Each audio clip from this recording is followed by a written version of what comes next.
नमस्कार, मी Shruti. Cook with ग्रॅनीमध्ये आपणा सर्वांचं मनापासून स्वागत.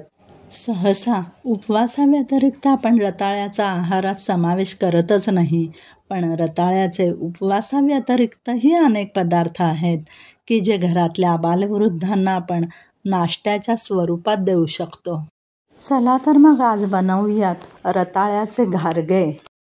अजूनही तुम्ही माझ्या चॅनलला सबस्क्राईब केलं नसेल तर पटकन सबस्क्राईब करा आणि बेल आयकॉनवर क्लिक करा.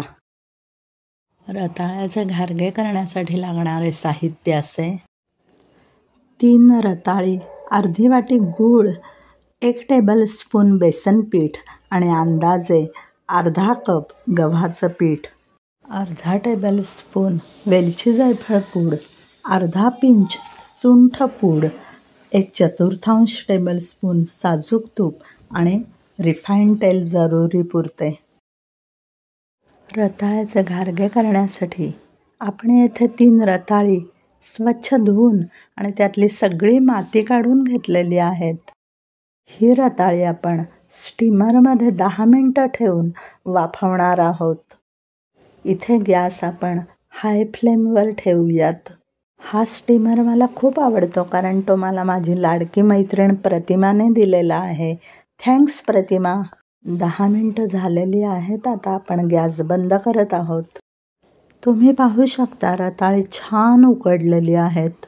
ती आता आपण थोडी थंड करून घेऊयात. रताळी थंड झालेली आहेत. आता आपण त्याची सालं काढून घेणार आहोत.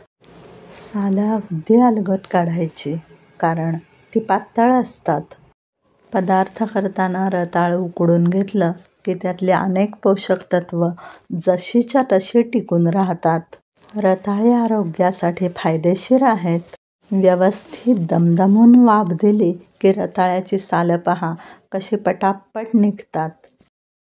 अशा प्रकारे आपली रताळ्यांची सालं काढून झालेली आहेत. आता ही सालं काढलेली उकडलेली रताळी आपण एका पॉटमध्ये छानपैकी चुरून घेऊयात. चुकून माकून एखादं सालपट राहिलं असेल तर ते काढून टाकूयात. रताळी बारीक चुरून झाल्यावर त्यात टाकूयात अर्धी वाटी गूळ. गूळ आपण इथे चिरून घेतलेला आहे. तो रताळ्यामध्ये छान एकजीव करूयात. गूळ फार टाकायचाच नाही, नाहीतर घारगे तळताना फुटतात. गुळाचे जर काही खडे राहिले असतील तर ते फोडून घ्यायचे. अशा प्रकारे तुम्ही पाहू शकता गूळ रताळ्यामध्ये एकजीव झालेला आहे. घारग्यांना चांगला स्वाद येण्यासाठी अर्धा टेबलस्पून इथे आपण सुंठयुक्त वेलची जायफळ पूड घालत आहोत.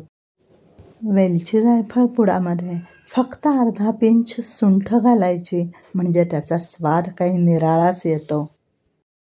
1 टेबलस्पून बेसन पीठ घालत आहोत. बेसन पिठामुळे डव तयार करताना छान बाइंडिंग येते. आता त्यामध्ये मावेल एवढं गव्हाचं पीठ घालून मिश्रण छान मळून घ्यायचं आहे. सध्या तरी आपण इथं 2 टेबलस्पून गव्हाचं पीठ घालत आहोत. पीठ घट्ट मळायचं आहे. त्यात जसं लागेल तसं गव्हाचं पीठ वाढवायचं आहे. गुळामुळे मिश्रणाला पाणी सुटतं, त्यामुळे पीठ मळताना किंचितही पाण्याचा वापर करायचा नाही. पुन्हा एकदा 1 टेबलस्पून गव्हाचं पीठ आपण ॲड करूयात.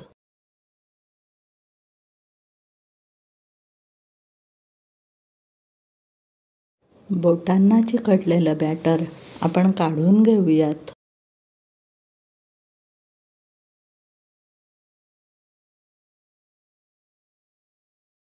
आता पॉटच्या तळाला चिकटलेलं बॅटर काढूयात.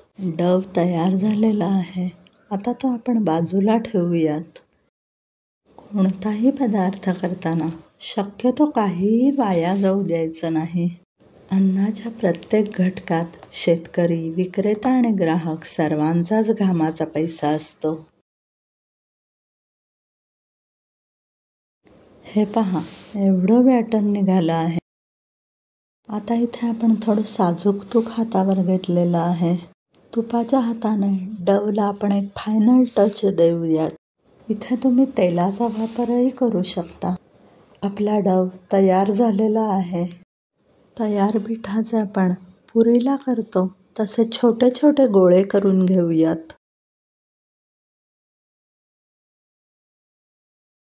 तयार झालेल्या गोळ्यांचे आपण छोटे छोटे घारगे लाटून घेऊयात.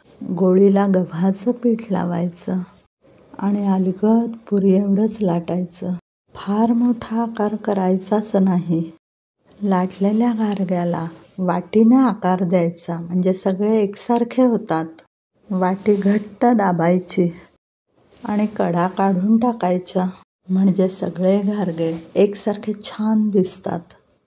अशा पद्धतीने आपण सगळे घारगे लाटून घेऊयात. भरपूर फायबर असल्याने रताळ्याकडे नेहमी पोटभरीचं अन्न म्हणून पाहिलं जातं. रताळ्याच्या सेवनाने ऊर्जेचा अखंड स्रोत शरीरामध्ये निर्माण होतो. अशा पद्धतीने आपले सगळे घारगे लाटून झालेले आहेत. आपण ते अतिशय कमी तेलामध्ये शॅलो फ्राय करून घेऊयात. गॅसवर आपण पॅन तापत ठेवलेला आहे. त्यामध्ये आपण सुरुवातीला अंदाजे चमचाभर तेल घातलेलं आहे.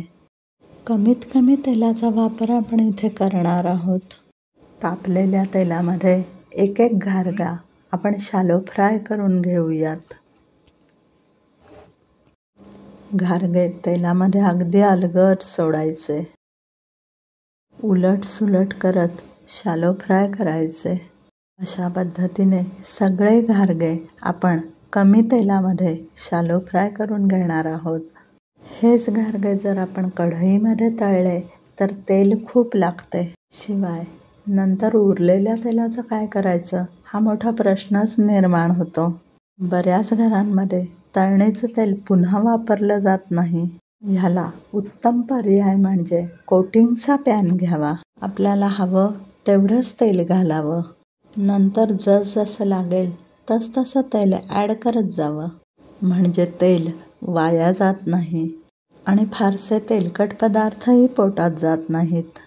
अशा पद्धतीने अत्यंत कमी तेलात आपण हे घारगे फ्राय करून घेतलेले आहेत. रताळ्यामध्ये खूप सारी जीवनसत्व आणि खनिजे असल्यामुळे असे हे पौष्टिक घारगे आपण मधल्या वेळची न्याहारी म्हणून आबालवृद्धांना देऊ शकतो. जर आपल्याला माझी रेसिपी आवडली असेल तर माझ्या चॅनलला लाईक करा, सबस्क्राईब करा आणि बेल आयकॉनवर क्लिक करायला विसरू नका.